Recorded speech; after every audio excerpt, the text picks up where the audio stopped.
Yo, it's ODB, our lifestyle podcast, also known as OLP. This is issue 71 of Mini Truckin Magazine, November 9/7. It's a classic issue. So much to talk about here. Can't wait to jump right in. I would remind you, if you get a chance, go to ourlifestylepodcast.com. We're about 2 weeks out from print. You could buy these stickers. Now, ours will not say magazine. We switched it up. But we've got the original grid, the original colors, the original font. We also have shirts, skate decks, and banners all available. Again, they're going to ship to us probably mid-September. And then we'll get those shipped out to everyone. You can buy them now before they're gone. We add any remaining quantities to the site. That way you can buy them and kind of secure your order. But this issue is classic on so many levels. Now, in my database, for some reason, I had a typo, which you got to admit your typos. You got to admit your errors, right? For some reason, I had it down, that Shartsis had shot this one. Of course, it was Wes Allison. So Shartsis shot or was credited with 27 covers, and we'll talk more about Wes Allison's total in the future. But this was Wes Allison the Great shooting this one. We got the beautiful Tylene Buck, and we saw her, if I remember correctly, on the Game Over Truckin cover, where I had briefly brought that into frame when we talked about Erik Coleman, rest in peace. Ironically enough, Erik Coleman painted this truck, painted the Game Over truck, and Tylene, beautiful model. I think she's chimed in also on Facebook, maybe, or YouTube, so certainly appreciate her doing that. Shout out to all the awesome ladies over the years that contributed to the magazine, including the models. But basically, a couple of things to keep in mind here. You got O'Reilly. This is their first of 6 covers of Mini Truckin Magazine. So what I mean by that is a cover truck with those wheels on it. Not so much earned by the company, unless they, of course, sponsored the truck. But, basically on the cover truck, so to speak. Really an amazing, I think, iconic cover with the colors. Many of you say this is your favorite mini truck of all time. Every time we post it, we get a lot of love. Also, I'll say I had a chance to not only have Sean Dell on the podcast, but meet him at Lone Star Throwdown. So he came by with the homie, and great people. So again, you've got cool logo. You've got the corrugated metal in the background. Whether that, it's hard to tell if that was like a Photoshop deal. It looks like that was the print. I'd love to see any behind-the-scene photos of Sean or anybody was there. I just really dig those behind-the-scene photos, like if the photographer's here, and then you've got the photo kind of showing what it looked like. I think that's pretty awesome. I got a chance to participate in several kind of features over the course of time, and I thought that was great. But again, this is Wes Allison with Tylene Buck. Let's jump in. Enough talking from ODB. So you got a beautiful photo there. You got Showfest. I remember going when they would have the big banner up. Lethal Injection. I always love that title. It kind of ties into the Ice Cube album name. Plenty of awesome events. Tech. And you can see here Sean Dell's Ground Scraping 9 Faux Toyota. Tylene Buck. I believe I'm saying her name correct. And then Wes Allison. Insert photo. Street Machine Nats. Like Shartsis on the insert photo. So you got the editorial. Now, I am not using the light right now. It is a little bit easier to do these without my little rig where my light's at. But I am going to invest in a new little setup to do these to kind of add some more flavor. I appreciate everyone that's also watched some of the shorter flip-throughs, which are kind of trucking. Those are huge 400-plus page, sometimes, issues. But it's pretty cool to be able to highlight some of just the featured trucks without going through, such a long flip through. Looks like Ruben's truck. Kind of, right? But it's not. This is a Midwest show. I always remember this truck. What did it say on the drop zone? I think on the windshield banner. A killer Isuzu. Super clean. Topper. Those wheels. That fender trim. But that topper, though. Again, toppers were all the rage kind of in this era, depending on where you're at. Randy, Frederick, and I like to say they're not camper shells, they're toppers. But I guess it depends on where you're from. You pass a certain point, and people start calling them camper shells. What do you guys call them? Or what's the true term? So again, you got continued coverage there. I've said this before in the past. So it looks like right there is lethal injection, and that gives you kind of a little bit of hint that it was probably shot there at this show. And you could kind of just put that together, 2 and 2 together.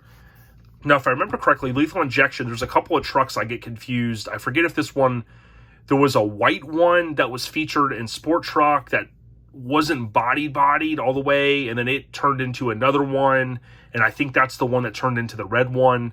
It's kind of hard to piece together some of these trucks, but lethal injection certainly, I think, was redone, and it was another truck. So, you know, you guys can kind of keep me honest. All right, so here you have the shop tour, a look inside Eibach. That's how you say it, right? So pretty cool stuff. A little bit of insight. Again, way before kind of the internet was really popping off. So if you were into that stuff, it'd be kind of cool. Here is shock therapy. And you can kind of see a guide to shocks for lower trucks. And you got this killer Mazda. Extra cab, bullet wheels, phantom grille, graphics, topper. And you got more information here. Now, I was talking to Joey Whitby earlier, and Joey, I think the last time we talked, he was talking about his son was doing a lot of work too. I forget if he has a Tacoma, but he was talking about Max Fish's book, that his son had learned a lot from Max Fish's book. And shout out to Max Fish. We've had him on a couple times. Super talented dude. So Lethal Injection, I always like this one because I thought of the Ice Cube album that I'm a huge fan of, Lethal Injection. Keep me honest, which one did this one turn into? I think it, when I say turned into, you know, it morphed into another one. You know how these mini trucks are. It's one reason I started the podcast, because, you know, it was cool to be able to piece together what some of these trucks became or where they ended up. So pretty cool truck. These Rangers are super low and looks really cool, really killer on those wheels. See, you got the Phantom Girl photo, the blow through, a lot of tweed, the Extreme Club logo, and some crazy bed treatment there. Again, check out OLP via most podcast apps, especially Apple Podcasts or Podbean. Just search OLP. Make sure you mash that subscribe/follow. It's free. Every Friday we have new content. So suspension fitment chart and slammed mini spectacular. Just kind of worth noting that's why we're seeing all this, you know, kind of themed out issue. Here you got that killer Mazda. I think it was peach was the main color. And badass wheels. It's pretty cool. My son he's got his cousin and a buddy over, 2 friends, and the one kid, he's almost 16. And, you know, most kids, a lot of kids I deal with or that come over to the house, they, you know, they're not into the stuff at all. But I was talking mini trucks with him, and he's like, oh, my dad has a truck. I was like, really? He's like, got a Tacoma. Not a lot done to it, but, you know, it's still cool to see kids excited about it. So, very awesome coverage here. I kind of like how they did this layout. The ironic thing, it is worth noting, when they did the first year Showfest 96, they called it Slamfest. So, I know I kind of beat a dead horse with that, but we went through that issue, and you guys may recall that. We went here many times, including the first year in 2000. You just had to kind of be there. And I remember being there in 2000. I have a photo of Bill from Extensive driving the dually with 16s on it in front of this big stage. And they had the famous kind of Showfest banner there with airbrush on it. We started going again in 2000. I went all the way 2001, 2, 3, 4, and 5. So which would have been 6 years straight. And I think after Preston was born, I think I missed a year, which was the last year they had it there. Here you've got Caldwell's Blazer. This one brought out all the big guns. This truck eventually got body dropped. We saw it at Nopi. Here's, was it Herb? Was that his name? That famous S10. I know people were looking for that recently, that had the Camaro dash eventually in it. This, I think, was Ducks hard body, I think. And just some good event coverage here. You know, good layout, under construction. This was that famous truck that had the, Mike needs to step his game up and do something like that. The aquarium in the tailgate with the sunken tag, H2O to go. Come on, Mike, step it up. Two big advantages. So a killer dime, clean colors. You can kind of see kind of a clean inner fenders there. A lot of stereo. And here you go. You got some Nietzsche wheels. Killer clean truck. Got the Letterman jackets. And then import show off. So kind of ties into some of the, or at least one of the recent covers, and then the cover that had the Isuzu Ombre on it, kind of the same feel of these vehicles. We get to see the Odyssey van there again. Super clean trucks. Here you got Sideshow. The truck was, I think, officially named Ahead of You, and then, you know, obviously the features also either carry the name over or they create a new name for said truck. And this one, you know, again, we have a couple hashtags, Ahead of You /Sideshow, Crazy Customs. And this says, you know, a pretty cool story here. And again, apologize for the shadow. Clint Walker did the write-up. 17-year-old Sean Dell of Crazy Customs in San Marcos, Cali. He still has this truck technically. It did become lifted. And what was cool is it ended up on a Hammered Weekend Wear shirt. I always wanted to do this truck on a shirt. Our friend out west did a shirt with it. Sean Dell signed my shirt for me. Thanks to him for doing that. But Kolor Shoppe, rest in peace again, Erik Coleman. I mean, the paint just looks so fresh on this truck. And Wes is just truly an artist with his features, his photography, rather. Look at just the engine bay, like how the hood cowl and the colors carry down the firewall into the radiator kind of core support area. Even into, if you look at the left inner fender, you know, it being orange and the other side yellow. Just truly awesome. And I think, like, in this era, you know, the truck, you know, it didn't have to have every single thing with inner fender wells and all that stuff. Like, it, you know, just with the chrome parts it had and how clean it was and the paint job, I mean, carried this damn thing. There's a famous photo that I remember seeing in Tailgate magazine, and it took me one time, a couple hours. I flipped through a bunch, all of them. I got all the tailgates except for 2 for some reason. And there's a picture of Sean Dell, and he had confirmed, yeah, that's me, young Sean Dell, and he's got had the truck tattooed on his back. They did a cool photo with the truck in the kind of the foreground, or he was in the foreground, the truck was in the background. Here is Ahead of You. It's kind of cool that they titled it something different, but I always kind of thought, you know, on this one, I mean, Sean, I guess I should have asked him. I don't think I asked him. You know, why wouldn't they have just called it Ahead of You? As far as the feature, maybe it was a little too out there, you know. But here you got the 17s, the Pirelli wheels, Crazy Customs. It ended up, Courtney shot, I think, the photo that became the ad for what, KMC wheels, I think, where it was on the back of the cab over truck, which I can't remember if the cab over truck, I think Sean talked about it on the podcast, if that was his dad's truck, but that thing was sick. Here's Street Machine National. So we saw the insert photo on the cover. There is that famous Mazda that I love. We talked about that recently a little bit. Such a cool truck. Love that chrome frame around the back topper. Just a lot of iconic trucks. Even if they were just a couple of page features, it didn't matter. They're etched in our minds. This show coverage I always dug because, again, you know, multicolor photos. And then here you go, Mini Truckin Magazine Corral. Spectators gathered in the large numbers. Nation's finest compact minis. Love the pattern on the seat. Just a little bit different.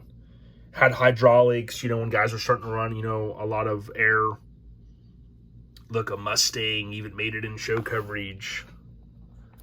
And then, of course, pretty cool aspect of some of these shows, having the BMX guys there, freestyle guys. So here is something different. And going back on memory, so this truck was on the, I'm trying to remember, when the real Matt Smith, not the fake Matt Smith, when the real Matt Smith was on the cover, I talked about that issue wearing the FSU hat. This is his buddy's truck, and I think, I'm trying to go from memory, it's been a long day. I think this was the truck on the cover that he was sitting in. But this is Scott Lapham's truck. Joe Greaves shot it. This is kind of the rear engine or mid engine, whatever you want to call it. I always thought, hell, this is a rear engine. But I know on some cars they're considered mid engine, whatever. But we saw this in Gainesville a few years back. Full blown show truck. And Scott, of course, I don't know how many shows he goes to, but the real Matt Smith, shout out to him. He did, I think, helped or talked him into bringing it out a couple years ago. It is known as Figment. And I think, Joe was able to shoot it, and they were able to run it in this issue. Bag and a Taco. God, just seeing trucks like that kind of bring me back to a little bit more basic times, man. It's what we're all striving for, I think, these days. A lot of guys comment, man, I remember the good old days of mini trucking and hanging out and doing more to our trucks. And again, I think that's why we're kind of all getting back to our roots a little bit, trying to have a little side project of something maybe is not as crazy. Doesn't have to be always bagged and bodied. Although, if we're talking about Mike Murray, we're talking about he needs to step his game up on the banana hammock truck. He's copping out. Killer Astro. That S10, though. Super clean trucks. I always love that No Sympathy logo. Here you got Getting Juiced. So again, of course, juice was still a big thing. Shout out to our fam over at Hydroholics. If you're looking for hydraulics, hit those guys up, Hydroholics. I know Tony's got hydros on his 68 Lincoln, and that thing rides so damn good. And I think he got a good bit of parts, the accumulators, I think, from Hydroholics and some other stuff. Wired, so you got the kit there. Still, I think, again, if I remember correctly, they would eventually shave the corner on that. Maybe not my favorite mod, but we're still seeing the corner light there on the truck. Mini Laughter. What's in the CD changer? It's pretty cool to look back at old car audio on eBay and just see some of the trends and how things went. I mean, there were even in-dash CD players that were like 3 CDs. I mean, just imagine the days when you had to put a cassette in and then you could like just go right to your favorite track with a compact disc. And then now it's like on your phone, you don't even need to go buy a CD or vinyl or whatever. You literally just go, boom, whatever song you can think of. Except for Death Row. Unfortunately, I still don't know what's going on. I've got some theories, with Snoop acquiring Death Row Records or, however legality that stuff worked. I just hope that it gets brought back at some point. I think they're missing out. Not my favorite truck of all time, but it certainly reminds me of a truck that, again, one of the kids I went to high school with, Tracy Morgan, he had a extended cab S10. Of course, not this kind of crazy. He had a crazy stereo in it that him and the local guy did, and his truck had the running boards on it and stuff like this. So a little bit different, but again, you look at all the work into it, kind of cool. But Randall Jackman shot this one. We saw his name a good bit in different mags. So there you have it, issue 71 of the famed Mini Truckin' magazine. Where do you rank this one? Is this one of your top 5, top 10 trucks? Is it your number 1? It certainly is one of the baddest built, I think, in many ways. And Erik Coleman, rest in peace to him for painting it at the Kolor Shoppe. There you go. Issue 71, November 97. Again, check out ourlifestylepodcast.com. We got a ton of stuff, including Time Machine. But we do have this stuff. It's kind of, we're in between pre-sale and launch. So you can still order. And what that'll do is that'll secure your order so that if we do sell out, then you'll have that stuff will ship. Again, shirts, skate decks, banners, stickers, you name it. Shout out to the awesome model. Stay on the rise, y'all. We got ya. Peace.